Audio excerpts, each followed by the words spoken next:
নতুন বছর 2025 আর একটা নতুন প্রত্যাশা আমাদের মধ্যে নিয়ে এসেছে। আর এই প্রত্যাশা আমাদের জীবনে কি মানে বহন করে। আমরা জীবনে সবাই খুশি হতে চাই একটা নতুন বছর আসলে, ভাবি সমস্ত আমাদের সেই দুঃখ গ্লানি চলে যাবে, আমরা সমস্ত বাধা অতিক্রম করতে পারবো, আমাদের জীবনে সব কিছু যথেষ্ট হবে, স্বাচ্ছন্দ্য থাকবে। বছর পরিবর্তন হয়, আমাদের প্রয়োজনীয়তারও পরিবর্তন হয়, তেমনি আমাদের সমস্যারও পরিবর্তন হয়। এই পরিবর্তনশীল জগৎকে আমরা কিভাবে প্রকৃত সেই কাজ করতে পারি যার মধ্য দিয়ে আমাদের জীবনে যখন নানান দুঃখ যন্ত্রণা আসবে, সেই যন্ত্রণার মাঝে আমরা কি করে প্রকৃতই সেই সম্মুখীন হতে পারি সমস্যাগুলো, আমরা কি করে অজানা অচেনা অনিশ্চিত এক ভবিষ্যৎ এই বছরটাকে আলিঙ্গন করতে পারি। আর এটা বড়ই আমাদের মনে হয় যে সত্যিই তো আমরা আনন্দের সাথে বছরটা শুরু করি, কিন্তু শেষটা, তাই আমরা এই বছরটা যাতে আরো ভালো যায়, নতুন বছরটা আমাদের এই জীবনে যে পরিবর্তনশীল জীবনযাত্রা তাকে সমস্তভাবে ধরে রাখার জন্য আমরা তিনটে মূলত জিনিস করার চেষ্টা করি। এই পৃথিবীর পরিবর্তনশীলতায় কি আরো আমি কঠিন পরিশ্রম করব যাতে অর্থ আমার আরো উপার্জন করতে পারি। দুই, আমাদের স্বাস্থ্যকে সুরক্ষিত করতে গেলে আমাদের নতুন ধরনের ডায়েট বা আহারের ব্যবস্থা করতে হবে। তিন, আমাদের আরো ভালো চিন্তা ভাবনা করতে হবে, আমরা রাগ করব না, ভালো কাজ করব। কিন্তু প্রকৃতই কি সেই পরিবর্তন আপনার কি মনে হয় এই খ্রিস্টের আমাদের যারা ভালোবাসার জীবনে কাটাই তাদের সত্যিই কি আমাদের চট করে বা পৃথিবীতে আমরা সাধারণ যেভাবে আছি না কেন আমাদের জীবনযাত্রার মধ্যে প্রকৃতই কি সেই আমাদের বলা চলে যেগুলো অভ্যেসগুলো পুরনো বছরের ছিল সেগুলো রাতারাতি বদলে গেছে?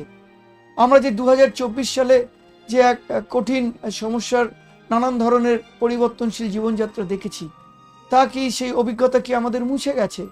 কখনোই না। কারণ এই জগৎ পরিবর্তনশীল, তেমনি আমাদের সমস্যারও প্রয়োজনের পরিবর্তন হয় বছরের দিনের গতির মধ্য দিয়ে। কিন্তু কিভাবে আমরা এখানে দাঁড়াতে পারি? ঈশ্বর চান এই পরিবর্তনশীল জগতে তিনি আমাদের পরিবর্তন করতে। তিনটে জিনিসের পরিবর্তন। এক, আমাদের চিন্তা ভাবনা আমাদের প্রতি পরিবর্তন চাই। দুই, আমাদের হৃদয়ে পরিবর্তন অন্যদের প্রতি অথবা আমাদের শত্রুদের প্রতি। তিন, আমাদের ইচ্ছে এই পৃথিবীর প্রতি যে বাসনা সেই ইচ্ছে জীবনের পরিবর্তন চাই। আর তাই জানেন ঈশ্বর তিনি এই পরিবর্তন আমাদের মধ্যে চান, কারণ এই পরিবর্তনশীল জগতে যাতে আমরা শুধুমাত্র আমাদের আর্থিক আয় পরিবর্তন করে, কঠিন পরিশ্রম করে, ডায়েট চেঞ্জ করে, আমাদের সমস্ত ভালো কাজ করে কখনো আমাদের জীবনকে এই গতিশীল পরিবর্তনশীল পৃথিবীতে টিকিয়ে রাখতে পারি না। আর তাই অবধারিত আমাদের জীবনে নানান সমস্যাগুলো এসে যায়। আর তাই আমরা যদি দেখি যে সুন্দরভাবে সেই বাক্যের একটা অংশ থেকে গীত সঙ্গীতে আমরা যদি পড়ি, 100 আমরা যদি 45 অধ্যায়টা পড়ি, সেখানে ঈশ্বর তিনটে জিনিস বলেন যারা আমাদের নিজেদের প্রতি চিন্তা ভাবনা পরিবর্তন করতে চাই। তাদের বলেন যে তিনি যাদের আমাদেরকে সকলকে প্রেম করেন বা আমাদের জীবনকে আমরা যারা তাকে সত্যি ভয় করি, সম্মান করি, তিনি আমাদের মনোবাঞ্ছা পূর্ণ করেন। তো প্রথম জিনিসটা যে আমাদের চিন্তার পরিবর্তন আমাদের প্রতি করতে হবে, কারণ বলছে যে ঈশ্বর তার প্রতি কাছে থাকেন বা নিকটবর্তী, তার ডাকে সাড়া দেন যারা সত্যে তারা ডাকে। তাই আমাদের জীবনে যে অসত্যতা রয়েছে জানতে হবে এই পৃথিবীর মধ্যে, পাপের পৃথিবীতে আমরা কেউ পাপবিহীন নেই পৃথিবীতে। তাই এই জগতে যারা আমরা পাপবিহীন নই, তাদের পাপের মনের পরিবর্তন প্রয়োজন আছে। আর সেই পরিবর্তন করার জন্য যিশু এই পৃথিবীতে এসেছিলেন। একটা বছরে একটা নতুন দিনের শুধু সুরক্ষা নয়, আমাদের এই মনের আমাদের প্রতি যে দায়িত্বশীলতার ভাবনা তার পরিবর্তন হওয়া প্রয়োজন। যে আমরা পাপী মুক্ত করার জন্য যিশুকে প্রয়োজন। 2, আমাদের হৃদয়ের শত্রু বা অন্যদের প্রতি প্রয়োজন। আর এই প্রয়োজন আর এই পরিবর্তন তখনই হতে পারে যখন সত্যিকারে আমরা তাকে সমস্তভাবে ভালোবাসি। কারণ যিশু সেই ভালোবাসা আমাদের জানান দেন, যিনি শত্রুকেও ভালোবেসেছেন জীবন দিয়ে। তাই জাত ধর্ম সব কিছুর ঊর্ধ্বে কিন্তু আজকে সব থেকে বড় প্রত্যাশা যিশু তাই করেন। তাই বলেছে গীত সংহিতা 145:20, যাহারা সদাপ্রভুকে প্রেম করে ভালোবাসেন তিনি তাদের সকলকে রক্ষা করেন। আর তাই তৃতীয়, আমাদের হৃদয়ের পরিবর্তনের সাথে যে পরিবর্তনটা আমাদের প্রয়োজন হয়েছে সেটা হচ্ছে আমাদের ইচ্ছার এই পৃথিবীর প্রতি।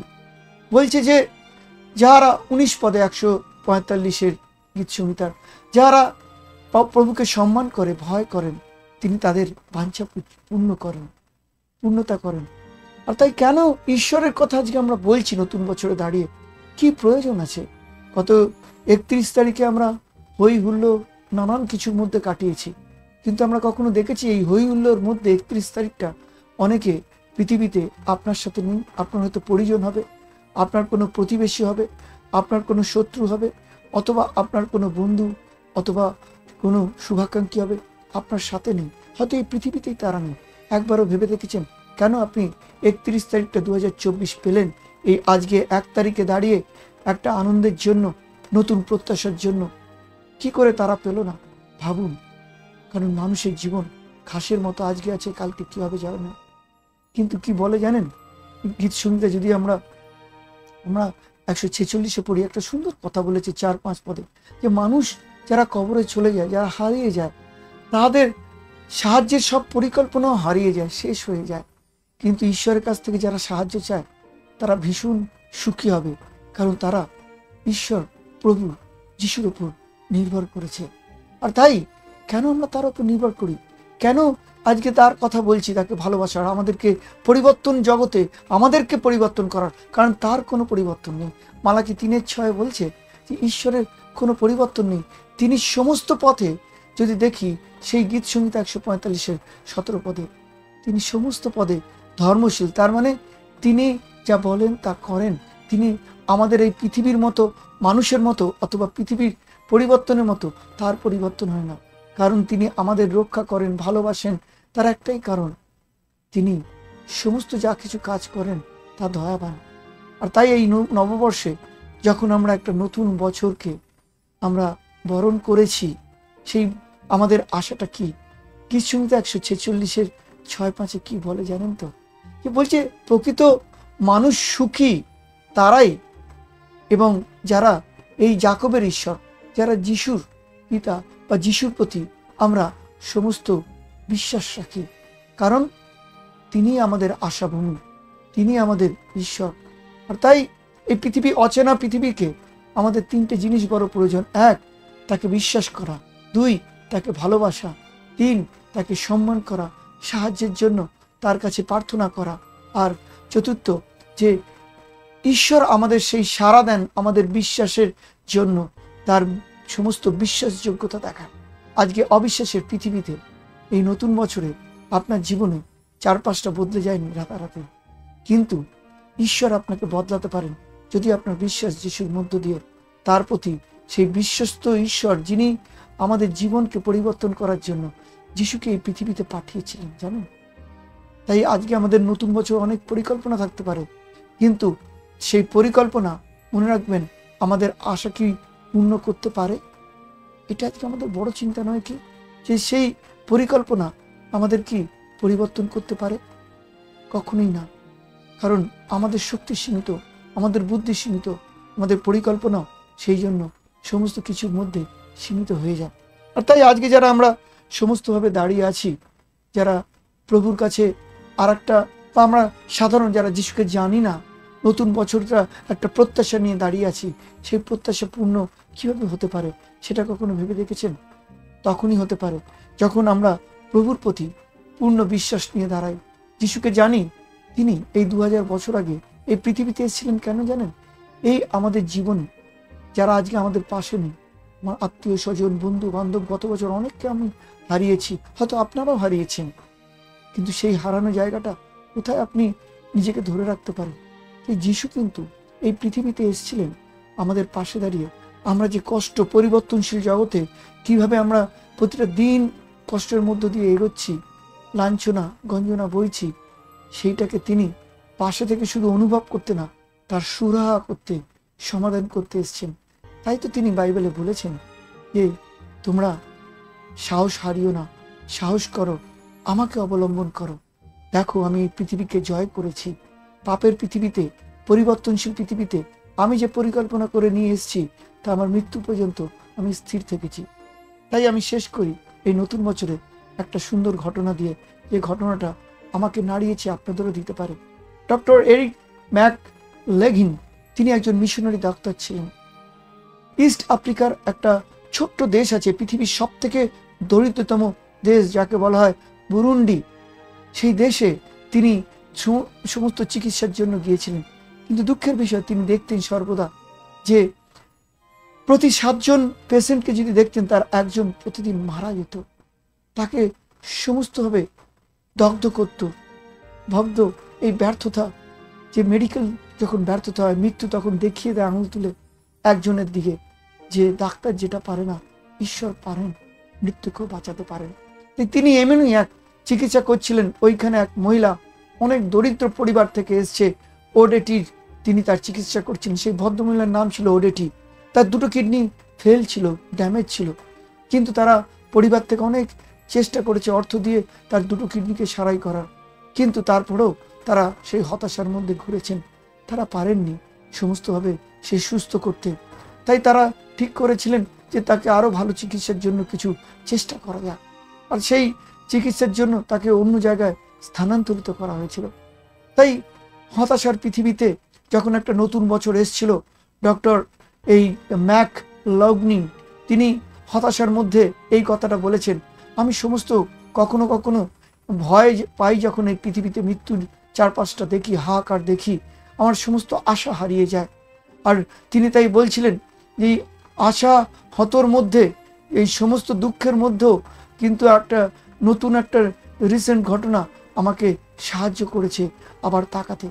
তিনি বলছেন যে এই ওডিটি সে অনেক অসুস্থ ছিল, অনেক খারাপ অবস্থা ছিল, আমি কিছু করতে পারিনি। কিন্তু সে যেখানে চিকিৎসায় গেছে, সেখানে আমারই অনেক সহকর্মীবৃন্দ, ডাক্তার যারা চিকিৎসা করছে অন্য হাসপাতালে, সেখানে ভর্তি করা হয়েছিল ওডিটিকে। সেখান থেকে আমার কাছে মেসেজ অনেক আছে সারাদিনে, এর মৃত্যুর খবর, ওর এগুলো। সেই খবর আমি যখন পেলাম, মেসেজটা পড়লাম, পরে এই হতাশার পৃথিবীতে আমাকে এক নতুন আশা দিয়েছিল। কি সেই মেসেজটা ছিল? তিনি লিখছেন, পড়ছেন যে লিখেছে তার সহকর্মী আর এক ডাক্তার ওখান থেকে, যিনি এই ওডিটির ভদ্রমহিলার 2টো কিডনি খারাপ, তার চিকিৎসা করছিলেন। লিখেছে, সুপ্রভাত ডাক্তার, আমি আপনাকে একটা সুন্দর খবর জানাতে চাই। এই হতাশার পৃথিবীতে যখন আমরা ওডিটির এই ভদ্রমহিলার 2টো কিডনির জন্য চিকিৎসা চেষ্টা করছি, আমরা কিচ্ছু করতে পারিনি সেভাবে। কিন্তু আমরা দেখেছি যে অন্য কোনোভাবে আমাদের সমস্ত সেই কিছু ওনাকে কিছু আমরা ইঞ্জেকশন দেওয়ার চেষ্টা করেছি, কিছু পানীয় দেওয়ার চেষ্টা করেছি, এবং তাকে সর্বক্ষম অবজারভেশনে রেখেছি, সমস্ত যত্নার্থীর মধ্যে রেখেছি, চেষ্টা করেছি যদি কিছু হয়। কিন্তু মিরাকেলভাবে তার 2টো কিডনি সমস্ত আবার স্বাভাবিক অবস্থায় এসছে, চালু হয়েছে। আর তাই তিনি বলছেন যে সমস্তভাবে যে তাকে আজকে আমরা তাকে বাড়ি পাঠিয়ে দিচ্ছি। আর তাই তারা সে ডাক্তার বলছে, আমি চাই যে আপনি ঈশ্বরকে গৌরব করুন। তাই বলছে যে শুধু একমাত্র ওডিটিই সুস্থ হয়নি, বলছে আমি আরো অনেকের এরকম শুনেছি যাদের এই কাজের আমি সাহায্য করেছি নানানভাবে। তারা প্রত্যেকেই লিখেছেন যে তারা হতাশা হয়ে গেছিলেন, কিন্তু যে ঈশ্বর আমাদের কোনো রকম থিওরি বা বইয়ের ঈশ্বর নয়, যে একটা ধর্ম পুস্তকে যিশু রয়েছেন, তিনি বাস্তবে রয়েছেন, তিনি প্রতিটা মুহূর্তে রয়েছেন, তিনি আমাদের প্রকৃত জীবনের গল্পগুলো জানেন, আমাদের চোখের জল জানেন। তাই তিনি চিঠিটা পড়তে পড়তে তার হৃদয় আশায় পূর্ণ হয়েছিল, তার চোখে জলের ও আনন্দ অশ্রুতে ভরে উঠেছিল, কারণ তিনি জেনেছিলেন এই সমস্ত হতাশার পৃথিবীতে, পরিবর্তনের পৃথিবীতে আশা আছে। যিশু সেই আশা। হ্যাঁ, আজকে আপনার আশাটা কি? আপনার আশাটা যদি বলেন না, সেটা হবে এক সম্পূর্ণ অন্য ধরনের ব্যাখ্যা। আপনার আশা কার ওপর? এটা কি যিশুর ওপর? যদি হয়, মনে রাখবেন তিনি বিশ্বস্ত। আপনি কি মনে করেন এই পরিবর্তন পৃথিবীতে আপনার জীবনকে তিনি পরিবর্তন করতে পারেন? আপনার চারিপাশের অবস্থাকে পরিবর্তন করতে পারেন? কারণ তিনি আপনার আমার জন্য এই নতুন বছরে সর্বোচ্চ আশা, যে মৃত্যু আমাদের জীবনে ভয় আনবে না, সেই আশা তিনি তার নিজের জীবন দিয়ে এসেছিলেন। তাই আজকে নতুন বছরে আমার প্রার্থনা আপনাদের জন্য, প্রভু প্রকৃতই আপনাদের সেই 3টে পরিবর্তন আনুক।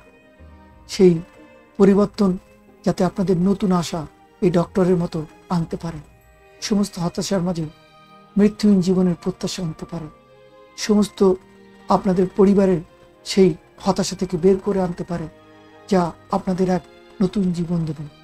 তাই প্রভু আপনাদের আশীর্বাদ করুন, এবং আমার বিশ্বাস আমরা প্রত্যেকে প্রভুর মধ্য দিয়ে দারুণ আশান্বিত হয়েছি। এই 2025 সালটা অনেক অপরিবর্তিত, অনেক কিছু হবে, কিন্তু একটা পরিবর্তন হবে না, যিশুর ভালোবাসা, যিশুর প্রতিজ্ঞা, যিশুর দয়া। আসুন, যদি আপনার জীবনে সত্যি সেই পরিবর্তন আজকে 2025-এ চান, আপনার অধিক কাজ করে যেটা প্রত্যাশা অর্থ আনতে পারবে না, বা আপনার ভালো জীবনযাত্রা দিয়ে শুধু আনতে পারবে না পরিবর্তন, যিশুর ভালোবাসা সেই আনন্দ আনতে পারে, সেই আশা আনতে পারে।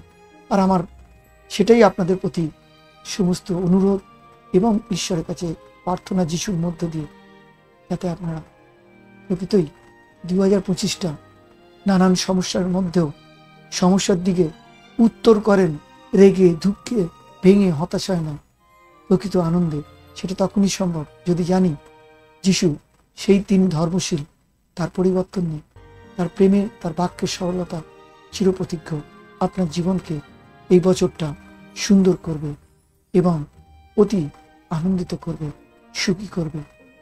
আসুন আমরা সেই প্রত্যাশায়, যিশুর প্রতি নির্ভরতায়, এক নতুন জীবনের আশায় তার কাছে অর্পণ করি। ধন্যবাদ যিশু, তুমি আমাদের এই সময়টা দিয়েছ। যারা এই বাক্য শুনেছে প্রভু, তাদের হৃদয় কি অবস্থা আমরা জানি না, তারা কি পরিকল্পনা করেছে জানি না, কিন্তু তুমি তাদের পরিকল্পনাকে সিদ্ধ করতে পারো, তাদের ভগ্ন হৃদয়কে সমস্ত সিদ্ধতায় আনতে পারো, তাদের হতাশার জীবনকে আশা আনতে পারো।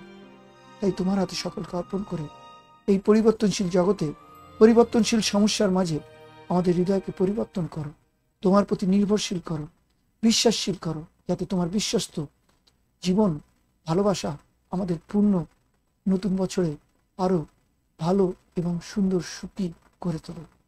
ধন্যবাদ যিশুর নামে, আমিন। সকলকে ধন্যবাদ, শুভেচ্ছা রইল আপনার পরিবারের জন্য। জয় যিশু।